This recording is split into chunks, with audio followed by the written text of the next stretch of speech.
This week's episode of Fire Force, I think, has the coolest and most interesting, not only on a visual, but also a written level in terms of combat, and that is Ogun's fight with this talking infernal leading cult leader who is so infuriatingly amazing. It's the type of character that you keep wishing would stay down for the count. You wish that it would explode and would just go away, but at the same time, the longer they stick around, and after seeing how much firepower was literally thrown its way and it could still get up and swing its scythe around, it's both infuriating because you want to see this bastard go away so you can save the forest and progress to your next objective, but it's also amazing because it's just so great to know that the power scales that we have come to expect with Fire Force are still finding new ways to up the ante without it feeling like they're just escalating for the sake of escalating, but rather there's so much we don't know about Infernals and just the world of Fire Force, so episodes like these that kick off the episode talking about how these plants were made and how it kind of brought life to civilization, but how it could also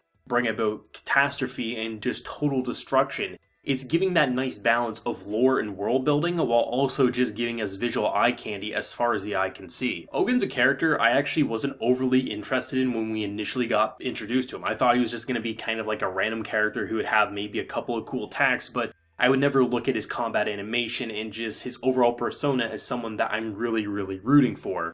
But we have also heard about someone in the fourth who apparently could rival Burnsy's power level, at least temporarily, and we're understanding why. This man clearly is putting his body through a hell of a lot when he uses this ability where you see these flames wrap around his entire body as it's almost like a glowing tattoo, which will look totally amazing. I'm going to imagine that the manga had some really high quality art for his character design when he goes into this almost like Super Saiyan fire mode, but the anime's team went above and beyond to really make it feel menacing, as if what we're seeing here, obviously comparing just what he's doing at a physical level, tossing this Infernal around and basically making him his bitch.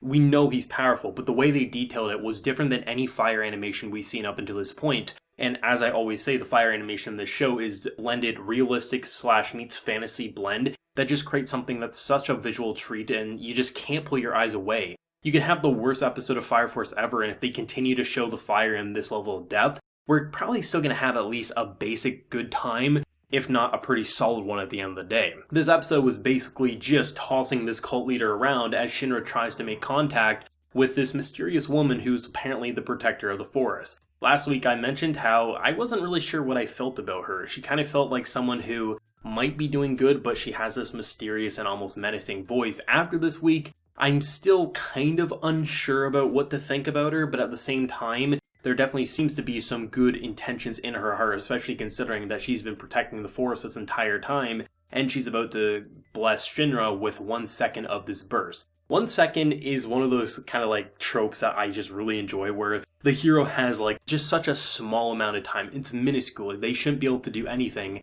and hopefully they use that time to their advantage, and they basically solve the issue in an unrealistic time, but they find a way to make it realistic for the world that they're in. And I think that's a really good objective, because to have something that felt so horrifying as you have this like echoey voice and it's just so horrifying and haunting that you're like, this is evil, and it almost feels like she's trying to do things selfishly as if she can't do anything unless it truly benefits her, but it's really she has no energy to give, and the most she can give is a second, and what's the point of almost destroying her spirit or her physical body in order to give someone a second of power? What can you really do? Because can he get there in enough time to even use his ability? Because as soon as he makes that connection, he'll have literally 1 second. We know he's fast, we know he can fly at really insane speed, so if he does it quick enough, he might have half a second left to do something, but even then, what are you supposed to do? Is he going to use one of the new moves that he learned? Is there a certain spot that he's going to hit? It's really hard to say, but hopefully it will be enough. I'm kind of going to expect that it will sort of be enough, and then maybe the others will have to do something as well, or maybe there's something that Shinra's going to pull out of his sleeve, because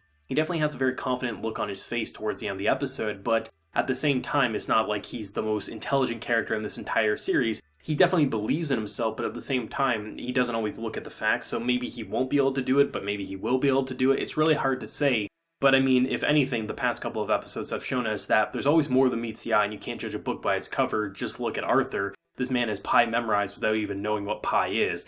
I just love the little moments like this, and honestly, it was a pretty funny episode. The only thing that was a little jarring for, like, I don't know, maybe less than a minute, was Juggernaut's like supposedly death but then not death. I don't know what's going on with his body, but I was actually really excited to see something really emotional, like another someone who had to give their life for another, and how that would kind of like go, maybe progress their character. And honestly, characters like Tomikin needed a hell of a lot. And then it was kind of like, oh no, he's actually fine. And at first I was a little put off by that, but the more I saw of him and just how his body is so strange in terms of like he seemingly is getting decapitated, but then is fine. I'm actually more intrigued about this character than I ever was, so by not killing him was actually the better move. It's just the initial reaction of being like, oh, this is going to be really cool character progression, and no, we're not getting character progression. So it's a little put off at first, but honestly, the longer I watched and the more I thought of it, I was actually really happy that they went more comedic, because now it leads me to think more about this character's abilities and basically his menacing just height and physique and things like that.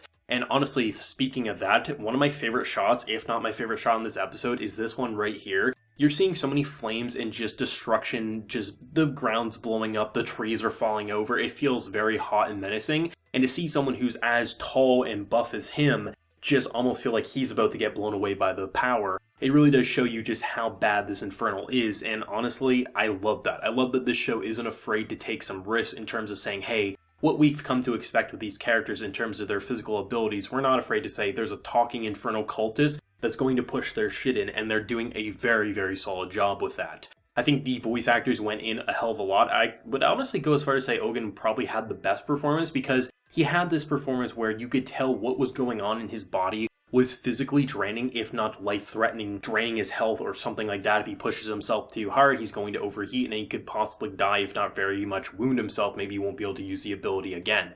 So it was nice to see how his voice kind of fluctuated, as if he was running a marathon and then as soon as he finished one, he had to go and start another marathon. And the longer he had to keep stalling for time, the more exhausted his performer, but also kind of like inspiring his voice actor was able to deliver such confident lines and pieces of dialogue. I think Shinra, for not doing a hell of a lot in this episode, I think was actually the appropriate place to place him, because by having him almost not be able to do anything while everyone else buys him time, it gives other people the spotlight, while also really showing just how easily manipulated, or how he doesn't really understand his connection to what's going on and how anything is possible, while also kind of explaining why he was getting this connection, because, well, she's basically right in front of him. And I like how the animals were the way that he got the connection activated, because it's nice to see that it wasn't just like they were being manipulated, but also there's some good intentions in this character's heart, but at the same time, it definitely felt a more Wild Witch of the West or something like that, so it'll be interesting to see where they go going forward. Fire Force is one of those shows that I definitely wish was more popular with the Western anime community. I know it's very popular in Japan, but